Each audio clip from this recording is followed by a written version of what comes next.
스웨덴 출신의 과학자 알프레드 베르나르도 노벨은 자신이 발명한 다이너마이트가 무기로 사용되는 것을 목격하면서 천문학적인 돈을 벌어들였음에도 행복하지 않았습니다. 그래서 자신이 번 돈을 인류를 위해 공헌한 사람에게 조금의 차별도 없이 수여하라는 유언을 남기고는 세상을 떠났습니다. 매년 12월 10일이 되면 전 세계는 노벨상 수상으로 들썩이는데 아직까지 순수 한국인 중에는 김대중 전 대통령이 노벨 평화상을 수상한 것이 유일합니다. 그런데 여기 아프리카 국민들이 추장으로 부르며 4번이나 노벨상 후보로 추천한 남자가 있습니다.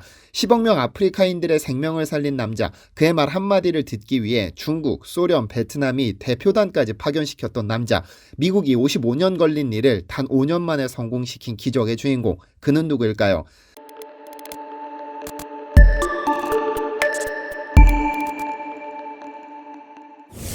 안녕하세요. 디스멘토리입니다. 인간의 생존을 위해 필요한 의식주 중에서 우선순위를 따질 수는 없겠지만 생명과 직결되는 것은 단연식입니다. 옷은 적어도 집은 작아도 생존의 문제는 없지만 먹지 못하는 것은 생명을 유지할 수 없게 만듭니다. 그리고 이 먹는 것은 많은 사람들의 스트레스 해소 방법 중에 하나이기도 하죠. 그런데 국제적십자연맹의 조사 결과에 따르면 2010년 지구촌 인구의 15%에 해당하는 9억 2,500만 명이 기아와 굶주림에 시달리고 있지만 비만 인구는 오히려 15억 명으로 더 높은 것으로 나타났습니다.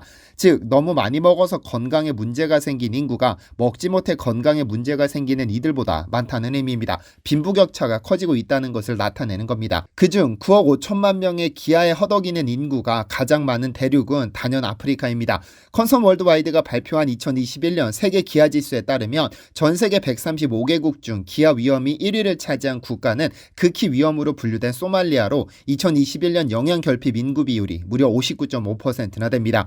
5세 미만 아동의 사망률도 11.7%로 나이지리아와 함께 가장 높다고 나타났죠. 이는 비단 먼 나라 이웃나라 이야기는 아닙니다. 북한 역시도 영양결핍 인구 비율이 42.4%로 상당히 심각한 편이죠. 그런데 전 세계에서 가장 가난한 대륙이자 영양결핍이 가장 심각한 대륙 아프리카의 심각한 기아 문제를 해결하기 위해 아프리카로 떠난 한국인이 있었습니다. 전 세계 5세 미만 아동 사망률이 가장 높은 나이지리아의 화폐는 나이라이며 1나이라는 100코보입니다. 그런데 50코보짜리 동전에는 특이하게도 옥수수가 새겨져 있습니다. 그리고 이 옥수수는 아프리카에서 외국인 최초로 아프리카 명예추장으로 2회나 추대된 김순건 옥수수 박사의 작품입니다. 아프리카에서는 추장이 대통령 권력 유지의 주축이기 때문에 절대적인 존재로 불립니다. 도대체 왜 아프리카는 이 한국인 김순건에게 2번이나 명예추장의 자리를 내어주었던 것일까요?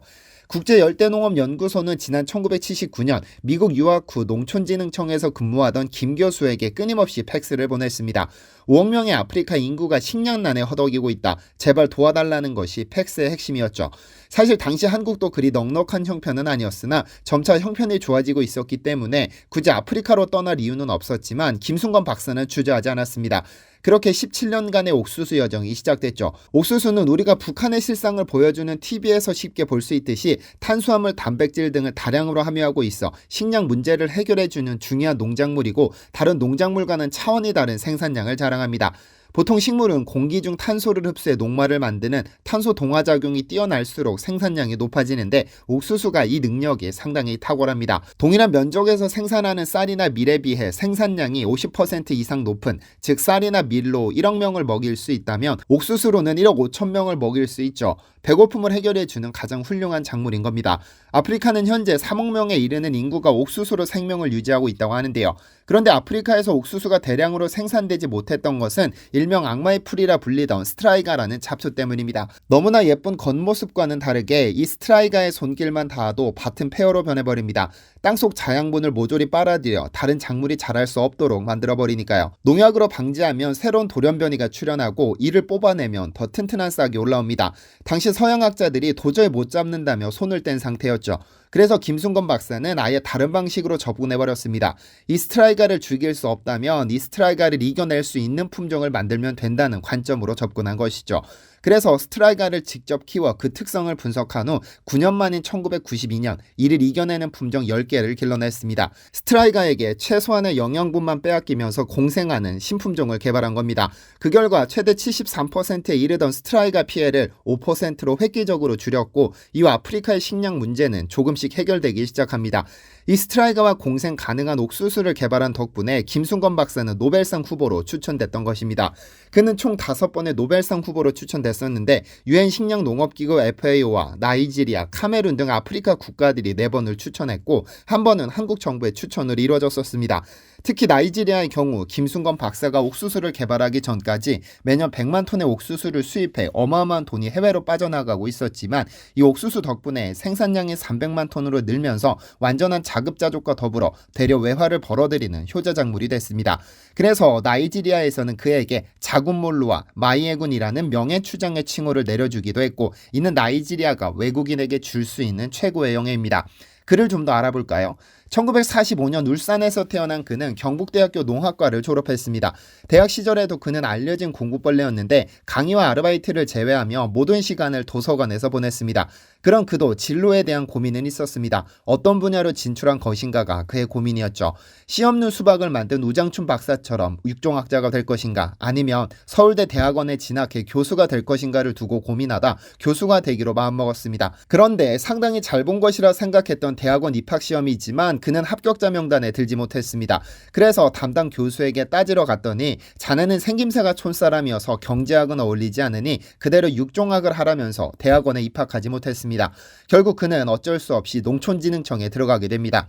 그는 철밥통 공무원이었음에도 하루 18시간씩 일하고 공부했는데 배움의 허기가 가시지 않아 결국 하와이 동서문화센터의 장학생으로 선발되어 미국 유학길에 오릅니다. 그가 진학한 학교는 하와이 대학교 육종학과였습니다. 그가 미국에서 본 옥수수는 우와 소리가 절로 나올 만큼 크고 질이 좋았는데 전부 품종을 개량한 결과입니다. 당시 미국은 한국보다 옥수수 분야에서 50년 이상 앞서 있었죠. 반드시 인류의 식량 문제를 해결하겠다는 각오로 하루 종일 옥수수 실습장에서 뒹굴던 그에게 옥수수에 미친 남자라는 별명이 붙기도 했는데요. 옥수수를 교배해 새로운 품종을 만들기 위해서는 암수를 접붙여야 합니다. 옥수수 꼭대기에 달린 수술에 매달린 꽃가루를 접붙여야 교배가 가능합니다. 미국인 교수들은 눈병이 무서워 꺼려했지만 그는 눈병이 두렵지 않았습니다. 그렇게 박사과정에서 쓴 20개의 옥수수 관련 논문으로 그는 옥수수 업계의 스타가 됐습니다. 무사히 박사과정을 마치고 한국에서의 연봉보다 20배 높은 연봉을 제의받았으나 그는 한국으로 돌아와 옥수수 품종 개발에 매달렸고 미국이 55년 걸린 교잡종을 단 5년 만에 성공시켰습니다. 특히 수원 19호로 이름 지어진 종자는 여름 강풍을 견디며 튼실한 옥수수를 만들어냈고 강원도 농가 수입이 3배 늘었습니다. 이때부터 그의 이름 앞에 옥수수 박사가 붙게 됐죠. 그의 명성은 이미 세계에 알려져 있었습니다. 1970년대 중반 태국에서 열린 유엔 아시아태평양 경제사회 이사회에 참여한 그는 옥수수와 관련된 연구 결과를 발표했는데 그 자리에는 중국, 소련, 베트남 등 한국과 수교도 맺지 않은 사회주의 국가에서 그의 이 발표를 듣기 위해 대표단을 별도로 파견할 정도로 열의를 보였습니다. 중국의 경우 그가 아프리카에 머물 때도 꾸준히 찾아와 도움을 요청했고 수만 명 농업학자들이 해결하지 못한 난제를 단숨에 해결해 주기도 했는데요. 그러나 김순건 박사 역시 한국인이었습니다. 아프리카에서 명성이 높아질수록 그의 귀에는 자꾸 북한 소식이 들려왔습니다. 1994년 엄청난 홍수로 농작물이 유실되어 북한 주민들이 기근을 겪고 있다는 소식을 들었을 때는 반드시 북한의 식량 문제를 해결하겠다는 다짐을 했습니다. 1995년 경북대는 외국 박사 모셔오기 프로젝트로 김순건 박사에게도 교수직을 제안했고 이를 수락한 그가 드디어 귀국하게 됩니다. 그는 귀국 직후 약 5,000평 규모의 옥수수 농장에서 북한 토양에 적합한 슈퍼옥수수 종자를 시험 재배하면서 몸을 낮추고 기다렸습니다. 북한이 그에게 보낸 공식 초청장이 5차례에 이르자 남북관계 개선에 가장 적극적이었던 김대중 정부는 취임식 한 달을 앞두고 그의 방북을 승인해 주었죠. 북한이 그에게 요청했던 것은 슈퍼강냉이를 개발해 식량 문제를 해결해달라는 것이었고 그는 협동농장 간 경쟁을 붙여 평균보다 많이 수확한 농민에게 식량 배급을 늘려라고 주문했습니다. 망가진 옥수수밭을 살리기 위해 콩과 돌려심기를 하고 개마고원 등의 고산지에는 감자를 심었습니다. 이렇게 평균 30%의 식량 증산이 이루어졌죠. 첫 방북 이후 그는 총 59차례 370일을 북한에 다녀왔습니다. 만약 그가 더 자주 더 오랫동안 북한에 머무를 수 있었다면 어쩌면 북한의 식량 문제는 완벽히 해결됐을지도 모르는 일이지만 2003년 이후로 북한이 방북을 거절하면서 중단되고 말았습니다. 평생을 옥수수 하나만 바라보며 인생을 바친 그의 수상 경력은 셀 수 없이 많습니다. 2003년 미국은 그에게 작물 6종가상을 내렸고 브리테니커는 그를 2000년대 화제의 인물로 선정했습니다. 무엇보다 수상의 영광을 안지는 못했으나 노벨 평화상, 노벨 생리학상, 노벨 의학상 등등 5차례 노벨상 후보로 추천됐다는 것, 그리고 그 추천이 한국이 아닌 자신에게 도움을 받은 아프리카 국가들이 주도했다는 점입니다.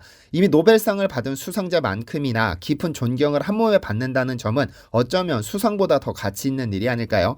앞으로 그의 손에서 태어난 옥수수들이 식량 문제를 빠르게 해소해 주었으면 좋겠습니다.